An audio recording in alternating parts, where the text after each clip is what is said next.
बिस्मिल्लाहिर्रहमानिर्रहीम। अस्सलाम वालेकुम। उम्मीद है आप सब ठीक होंगे। आज ना ही तो गोश्त खाने का दिल कर रहा है और ना ही कोई सब्ज़ी, तो मैंने सोचा कि चलें कोई ना कोई दाल बनाते हैं आज। और दाल भी ऐसी बनाएंगे जो कि ढाबा स्टाइल में होगी। और ढाबा स्टाइल की चीज़ें जो आपको पता है कि घर की चीज़ कभी कभी बनी हुई खाने का दिल नहीं करता, तो दिल करता है कि ढाबा की चीज़ हो और वो हम खाएँ और इन्जॉय करें। तो आज हम बिल्कुल उसी स्टाइल में जो है वो दाल बनाएंगे। और दाल भी हम बनाएंगे मूँग दाल। तो मूंग दाल को मैंने ले लिया है, यहाँ पे 1.5 कप मूंग दाल लिया है और उसको भिगो दिया था 2 घंटे के लिए।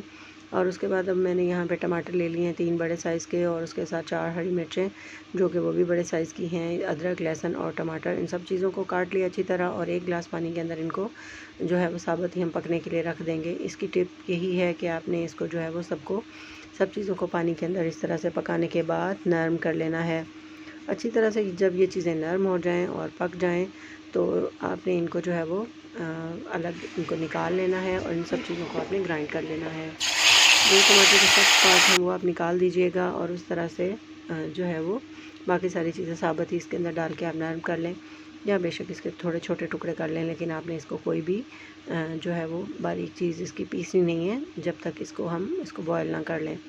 अब आपने 1 कप ऑयल के अंदर इन सारे जो ग्रेवी हमने बना ली है, नरम हो गई थी हमारी ग्रेवी, इसको जो है वो ग्राइंड कर लिया हमने। 1 कप ऑयल के अंदर इसको पकने के लिए रख दूँगी। जब जैसे ये फ्राई होगा हल्का सा, तो इसके अंदर हम कुछ स्पाइसेस ऐड करेंगे। स्पाइसेस में ज़ीरा डाला है मैंने 1 चम्मच, नमक, हल्दी, लाल मिर्च, और उसके बाद जो है वो थोड़ी सी काली मिर्च और थोड़ा सा साबुत गरम मसाला तो हमने डाल दिया था, लेकिन साबुत यहाँ पे जो है पिसा हुआ गरम मसाला वो भी हम थोड़ा सा आधा चम्मच डालेंगे। यहाँ पे 3-4 मैंने और हरी मिर्चें डाल दी हैं जो कि साबुत हैं। ढाबा स्टाइल में आपको पता है हरी मिर्च जो है वो साबुत बहुत अच्छी लगती है। तो इसको हम अच्छी तरह से भूनेंगे जब तक हमारा ये घी वगैरह अलग ना हो जाए सारे मसाले के अंदर से, तब तक हम इसको भूनेंगे। और जब घी और इसका अलग नज़र आने लगे और सारी चीज़ें ही अच्छी तरह भुन जाएँ, कच्चापन इनका दूर हो जाए, तो आपने भीगी हुई दाल जो है वो इसमें ऐड कर देनी है और अच्छी तरह से इसको जो है वो मिक्स अप करना है कि ताकि सारा ही मसाला जो है वो दाल के अंदर जो है वो मिक्स हो जाए। और ये हल्की आग पे इसको अपने पकने के लिए रखना है।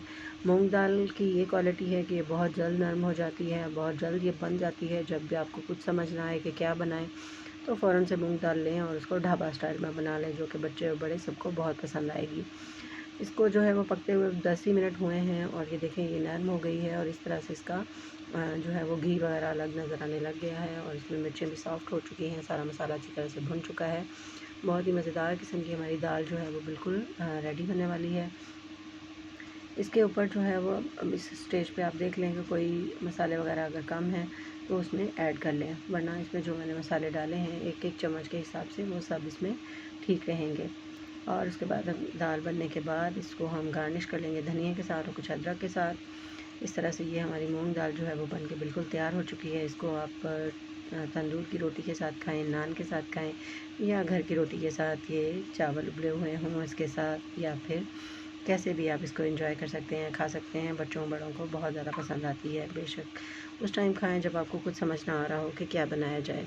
लें जी, फिर मूंग दाल का मज़ा जो है वो आज हम भी लेंगे और आप भी लें, बनाएं इसको और सबको खिलाएं। ये देखें कितनी मज़ेदार किस्म की हमारी मूंग दाल जो है वो बनके तैयार हो चुकी है। इसको बनाएं और हमें भी दुआ में याद रखिएगा। अल्लाह हाफ़िज़।